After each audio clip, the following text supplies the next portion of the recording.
Pero ahora nos vamos a hablar de un tema candente, porque la verdad que, no sé si están bajando los casos o no, pero la verdad que todos tenemos a alguien cercano infectado con esto que es del tema del dengue. Pero para hablar un poquito de prevención, para ver qué recaudos tomar si nos llega a agarrar en estos momentos, estamos acá con el doctor Luis Zárate. ¿Cómo estás, Lucho? Bienvenido a Glam TV. Hola Marcos querido, ¿cómo estás? Un viernes más acá con nosotros para hablar de este tema que está muy... todo el mundo habla sin saber, sabiendo, con razón de causa o con no, pero el tema del dengue nos tiene a todos preocupados. Sí, la verdad que no tan solo en Catamarca, o sea, es a nivel nacional, ya son muchos los casos y ya se están confirmando casos de fallecidos por dengue. No son muchos, pero casi la gran mayoría evolucionan a fases de convalecencia, pero bueno, muchas de las personas tienen muchas dudas sobre el diagnóstico, otros tienen muchas dudas sobre el tratamiento y bueno, más de lo que venimos a hablar es para despejar un poco eso, ¿no? Un poco de dudas, porque la verdad que la gente, todo el mundo habla con alguien que tuvo dengue y obviamente el panorama no es nada prometedor en cuestión de cómo te duele el cuerpo y te empiezan a decir todos los síntomas que tienen. Y hay gente que por ahí ni se entera que tiene dengue. Sí, como te digo, la gran mayoría de los casos de dengue evolucionan a la convalecencia, o sea, se hacen restitución, pero muy pocas cantidades evolucionan a dengue con signos de alarma y bueno, los que ya tenemos internados son pacientes que hicieron fases graves de la enfermedad, ¿no? Así que bueno, mi idea hoy es poder darle tips de prevención a la gente, pero también que sepan reconocer esos signos de alarma para hacer una consulta precoz y por sobre todo no automedicarse. Ah, eso es lo principal, ¿viste? Todo el mundo acá, no, voy, me compro esto, con esto me pasa, o hablas con alguien diciendo que tiene, vos sabés que me parece que cómprate esto, porque el médico cuando yo fui tal y tal cosa, ¿viste? Que es como una cadena de desinformación que creemos que no sabemos todo y la verdad que para eso están los profesionales. No, sí, sin duda.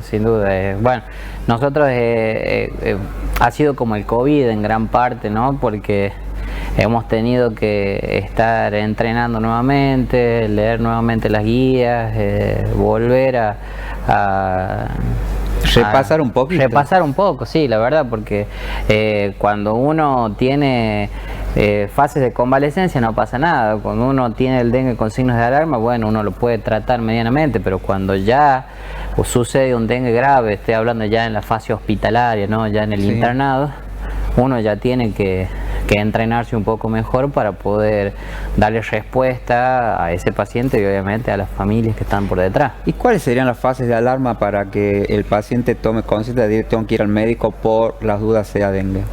Sí, por empezar, uno siempre cuando empieza a hablar de una enfermedad tiene que saber definirla, ¿no?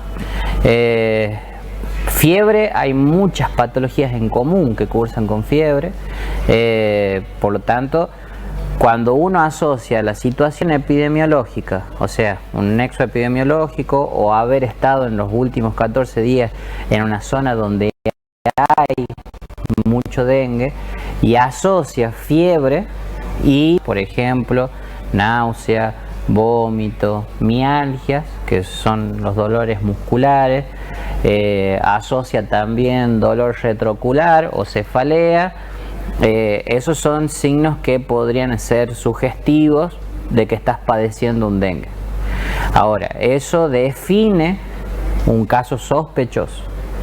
Ahora, uno lo termina confirmando con el laboratorio.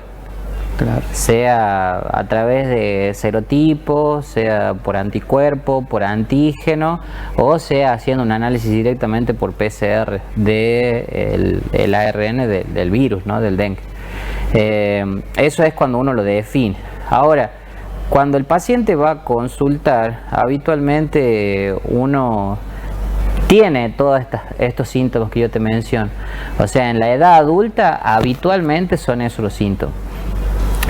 Son fiebre, es el dolor articular, el dolor muscular, los vómitos persistentes, las náuseas, la cefalea, el dolor retroocular. Esos son los síntomas típicos. Esos son los síntomas que uno tendría que reconocer y acudir a la consulta rápidamente. Es imperativo en ese momento no hacer uso de medicación solamente porque me duele o solamente por la fiebre. En esos momentos hay que tener el criterio justo como para ir a consultar, ¿no? Claro. Al médico, y que el profesional directamente medique, porque hay muchos reportes de casos donde, y bueno, de hecho ya es algo establecido, que mucha medicación está contraindicada en el uso, en el tratamiento del dengue, porque hacen reacciones cruzadas, que esto puede hasta incluso empeorar la enfermedad, ¿no? Ah, mira, no sabía eso. Por eso no recomendamos la automedicación, sino que directamente consulten. Médico, claro. Ahora, esto puede hacerse un seguimiento en el domicilio, tranquilamente. Un médico que acuda a los domicilios puede ir a hacerlo, tendría que hacerse controles de laboratorio rutinarios, y eso nosotros vamos evaluando cuando está pasando de una etapa a otra.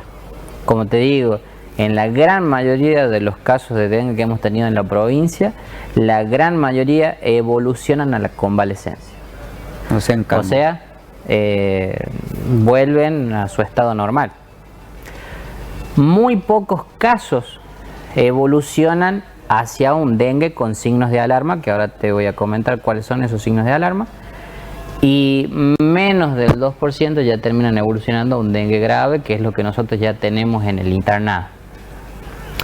Ahora, la gente debería, en realidad el profesional de salud, todos los profesionales de todos los centros hospitalarios, de los centros de atención primaria de salud, están capacitados para poder identificar los signos de alarma y hacer la derivación correspondiente. Pero si a pesar de eso no pueden consultar porque la fiebre les genera mucha impotencia funcional, no se pueden levantar de la cama tal vez, deberían reconocer que si tienen vómitos persistentes, si están empezando a tener mucha letargia, o sea, se quedan cada vez más dormidos y demás,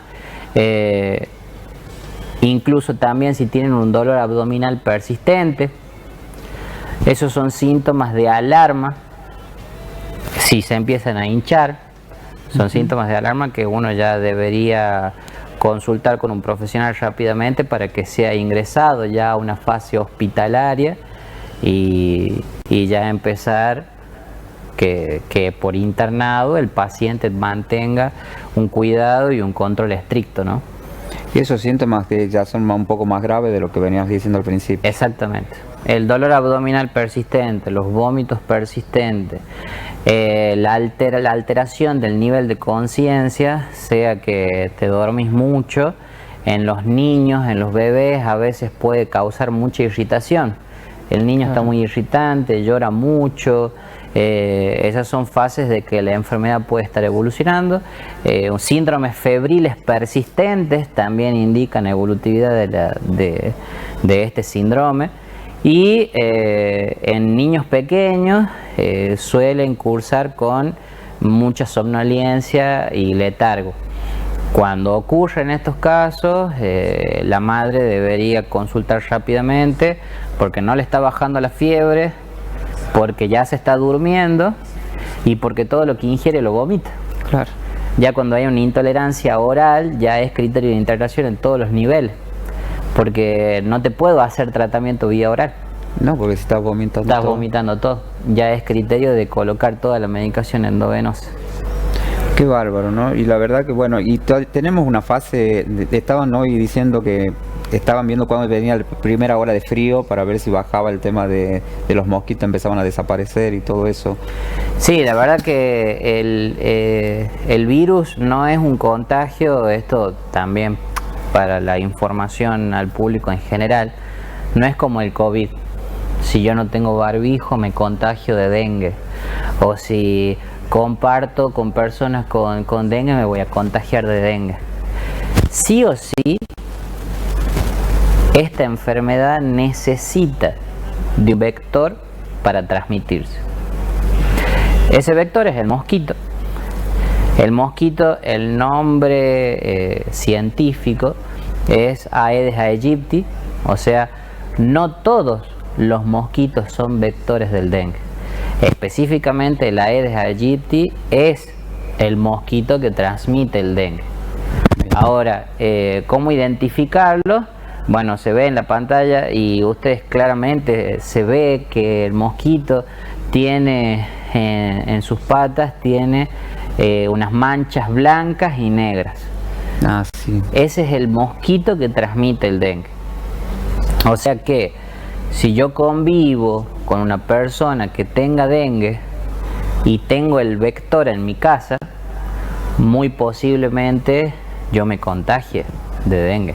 Porque si el mosquito está picando a una persona que padece la enfermedad y después pica a una persona que está sana, está transmitiendo literalmente la enfermedad.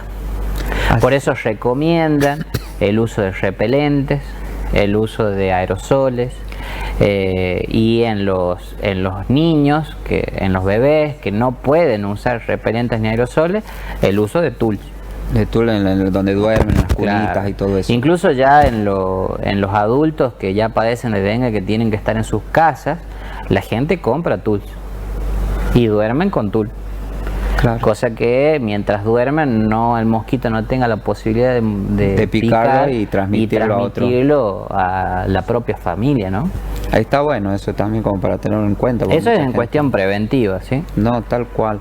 Bueno, qué bueno, la verdad que seguir teniendo cuidado, a seguir cuidándonos, porque todavía esto no está erradicado. No está erradicado. De hecho, bueno, nosotros tenemos varios médicos que se especializan en esto, muchos médicos que en los congresos de sus determinadas especialidades asisten y traen información nueva. Nosotros consumimos la información de la Sociedad de Medicina Interna, de la Sociedad de Infectología, de la Organización Panamericana de la Salud, de la Organización Mundial de la Salud, y todo se va actualizando y nosotros lamentablemente tenemos que tener esa actualización firme para poder tratar los casos graves. Claro. Porque eso es lo que más nos aqueja a nosotros, poder dar respuesta cuando tengamos los casos graves. Y es lo que estamos haciendo ahora. No, la verdad que sí, menos mal que no son muchos tampoco, pero hay que hacer el frente. Exactamente. Sí, exactamente. El mensaje más importante tal vez para la gente es que sepan cómo prevenirlo. Si ya padecen la enfermedad, sepan cómo identificarlo. Y si ya están en tratamiento, sepan en qué momento ya la fase ya es extrahospitalaria y ya tiene que ser hospitalaria. Claro. Para consultar con un médico y también poder hacer un tratamiento temprano, ¿no? Me olvidaba de algo que es muy importante también. Antes, cuando se hacía el diagnóstico del dengue, se hacía el diagnóstico meramente por una cuestión de laboratorio. Sí. Ahora, fíjate que yo te he mencionado todos parámetros clínicos. Sí. No te mencioné absolutamente nada del laboratorio. Pero sí es necesario, había te diría, era un mito, que se decía que cuando te picaba el segundo dengue, el mosquito que transmitía el dengue, se podían manifestar las complicaciones hemorrágicas. Uh-huh.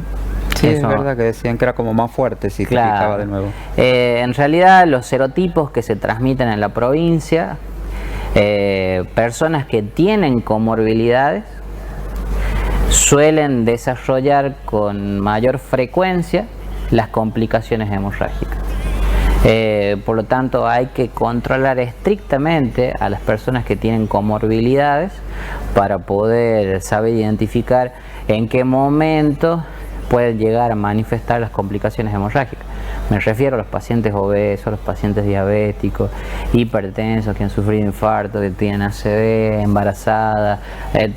Tanto por la embarazada es todo un capítulo aparte, sí, tanto por el riesgo de la mujer para sufrir complicaciones hemorrágicas obstétricas o no, como también para el bebé. Obviamente. Porque el feto puede padecer bajo peso al nacer, interrupción del embarazo, puede tener otro tipo de complicaciones, ¿no?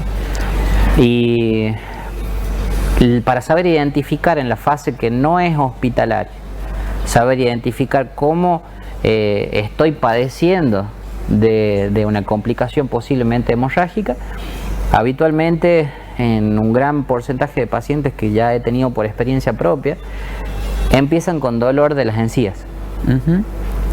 Y el dolor de las encías es traicionero, porque muchos no lo identifican como algo que podría ser grave. Claro. Directamente dicen, bueno, puede ser que tenga una caries, puede ser... No, pero en realidad duele porque está por sangrar. Y eso se llama gingivorragia. Y eso es uno de los parámetros por los que el virus del dengue, el síndrome, está evolucionando. A veces, si nos vamos al sistema gastrointestinal, cuando uno evacúa materia fecal de color negra, más alquitranada, que tiene un olor muy característico, eso se llama melena y es una complicación hemorrágica también producida por el dengue.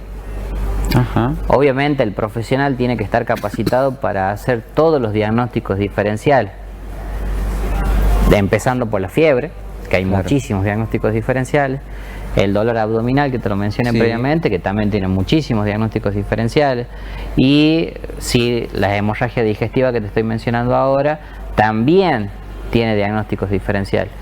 Pero si estamos padeciendo todas las fases de la enfermedad, febril, dolor abdominal, dolor de cabeza, estoy haciendo un poco de materia fecal con sangre, bueno, entonces sí, ya seguramente del síndrome del dengue.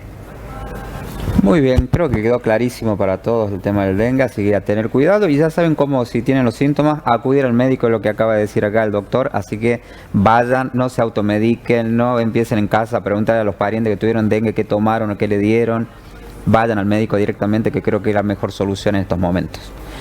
Te agradezco, Lucho, que te hayas llegado acá al programa un viernes más. Sí. Nos vemos el próximo, si Dios quiere, dentro de 15 días. Sí. Acá vamos a estar. Cuando quiera. Ahí estaba el doctor Luis Zarate con su revista médica acá en Glam TV. Hacemos pausa, ya volvemos con más.